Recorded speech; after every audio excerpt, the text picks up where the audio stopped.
For those Yeah. difficult points, you're not going to get very many exposures, even if you're reading. Oh, it's there all the time. Well, then Sorry. then it's not that difficult. That's my point.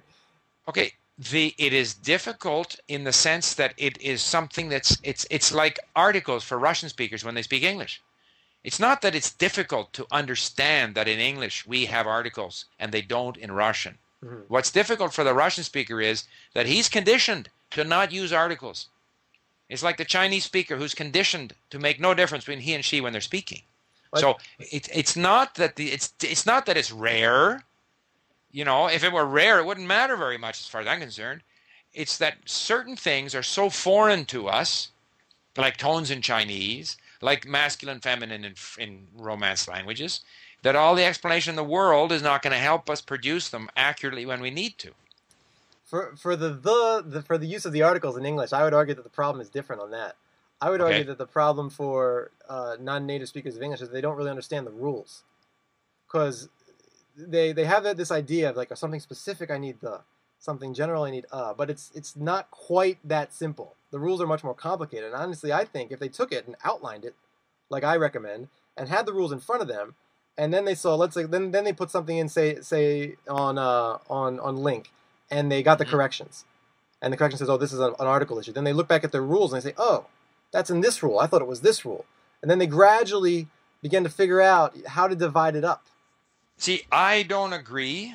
I am allergic to rules, for starters. And second of all, I look at other phenomena in language, like the H, the aspirated H in English. And lots of French people have lots of trouble. And so they may, I mean, the rule's not very difficult. If you see an H, pronounce it. Okay? But what do they say? Like my friend, you know, they won't pronounce the H where they should, and then they'll pronounce an H where there isn't one. I mean, when you make fun of French Canadians, that I don't speak Hanglish, they'll put an H there where there is no H. It's not a matter of the rule. That's pretty straightforward. If there's an H, pronounce it, except for honor or a couple of those. So air and honor and stuff. But no, I don't agree with you. I don't think that most people, are better at getting used to something than trying to understand a theoretical explanation.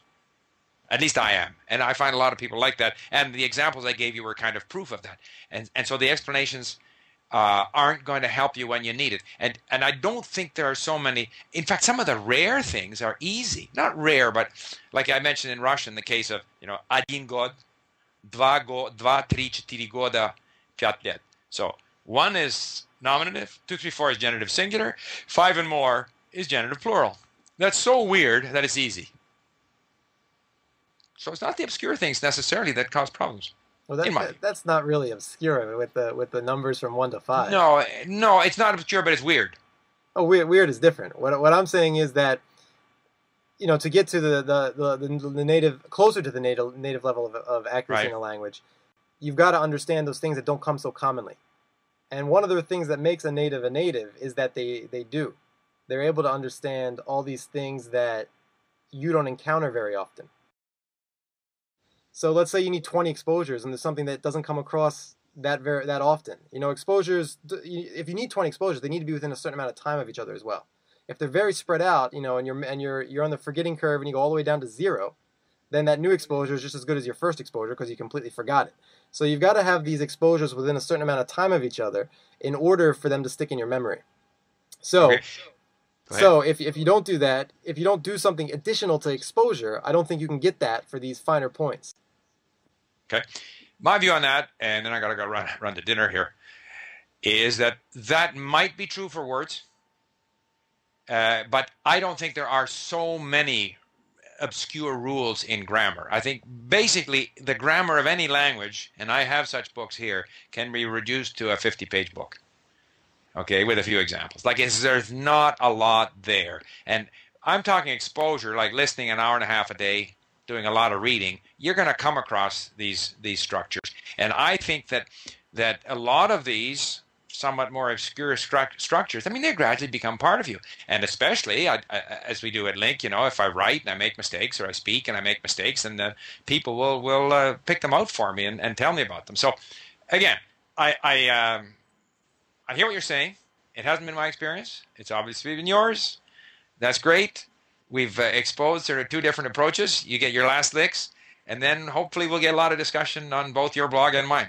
Okay. And you can have the last word here. All right. I think probably one point to take from all this is that our approaches will appeal to slightly different learners. I think mine will appeal more to somebody who's looking to get rapid accuracy very quickly without needing hours and hours and hours and hours and hours of exposure.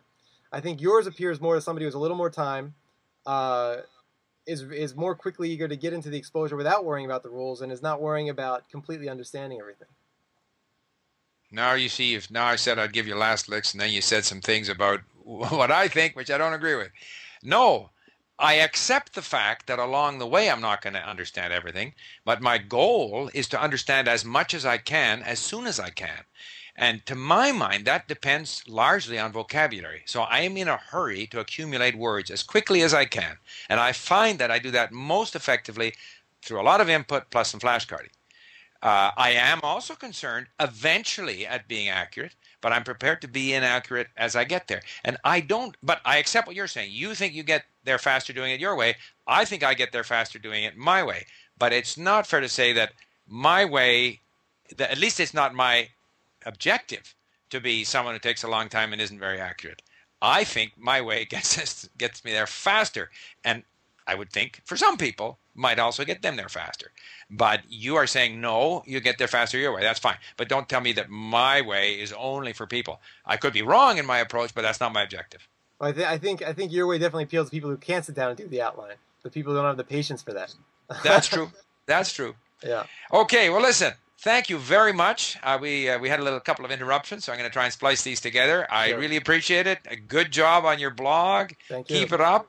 You're welcome to come and comment at mine. I will comment on yours. I And will. we got this little community of language keeners on the internet. Nice talking to you, and have a nice day there in your golden week in You Japan. too. Talk to you soon.